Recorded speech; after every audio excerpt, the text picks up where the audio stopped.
আমি যদি প্রথমে একটু শামসাদ ভাইয়ের কাছ থেকে একটু মানে কন্টেম্পোরারি একটা পলিটিক্যাল ইস্যু নিয়ে যদি একটু জানতে চাই, যে সেটা হচ্ছে যে শামসাদ ভাই গত বুধবার এবং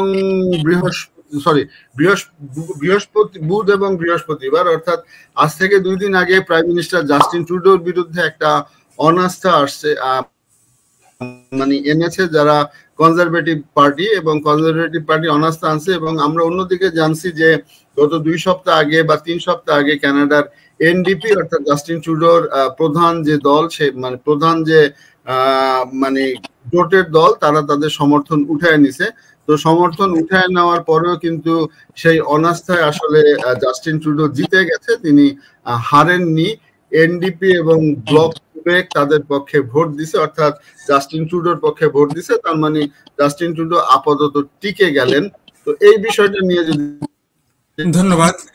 আসলে বুধবারে যে নন কনফিডেন্স মোশনটা এনেছে কনজারভেটিভ পার্টি, এটা নিয়ে লিবারেল পার্টি খুবই একটা শঙ্কার মধ্যে ছিল এবং অনেকে আশঙ্কা করছিল যে বুধবারই হয়তো লিবারেল পার্টির শেষ দিন বা এ সরকার পতন হবে। এ সরকার পতন হওয়া মানে আরেকটা ইলেকশন এসে যাওয়া। তো সেই ক্ষেত্রে একটা ইলেকশন কিন্তু অলরেডি আমাদের সংবিধান অনুযায়ী হবে 25শে অক্টোবর 2025।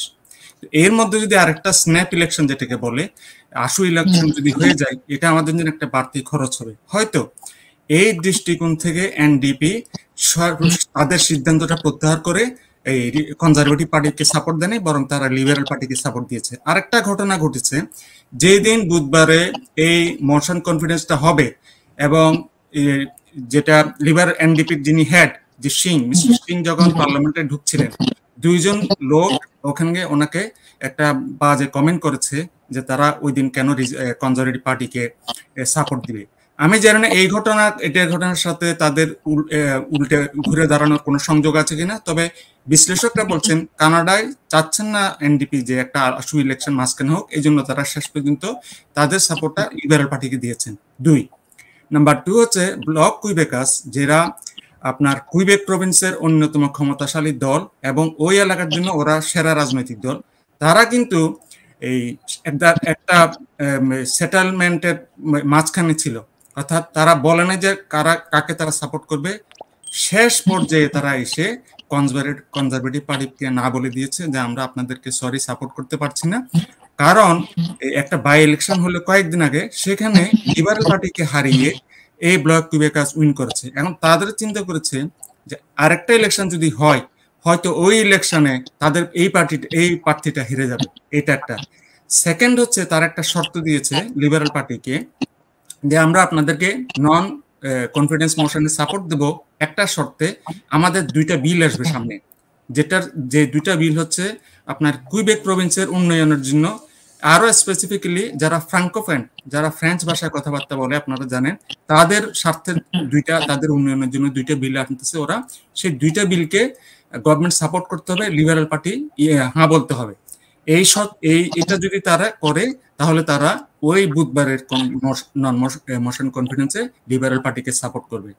তো এই শর্তে তারা যায়। এখন বুধবারে যদিও তারা লিবারেল পার্টিকে সাপোর্ট দিয়েছে, তারা আরেকটা হুঁশিয়ারি তাদেরকে দিয়েছে, কারণ আরেকটা শেষ নন মোশন কনফিডেন্স ক্রিসমাসের আগে দেওয়ার একটা সুযোগ আছে রিজার্ভ কনজারভেটিভ পার্টির।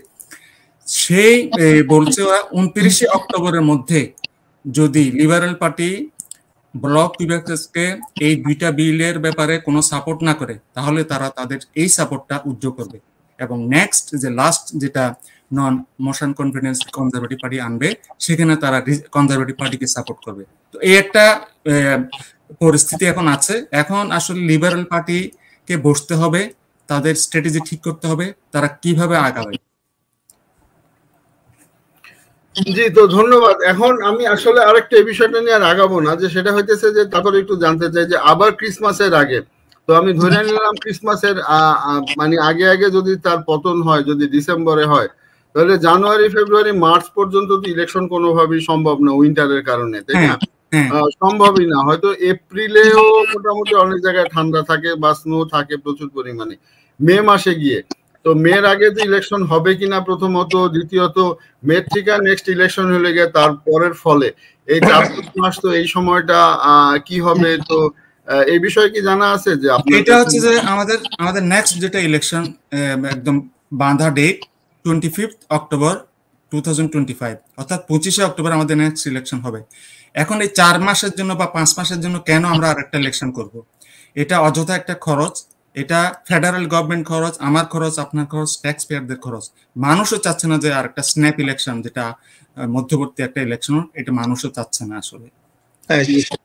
সেটাই, মানে যেটা হচ্ছে যে এনডিপির এই সমর্থন, যে এটা আসলে জনগণের কথা চিন্তা করে, যে আমরা একটা বাই ইলেকশন অলরেডি অ্যাফোর্ড করার মতো ছিল না, আমরা বাই ইলেকশন একটা অ্যাফোর্ড করছি।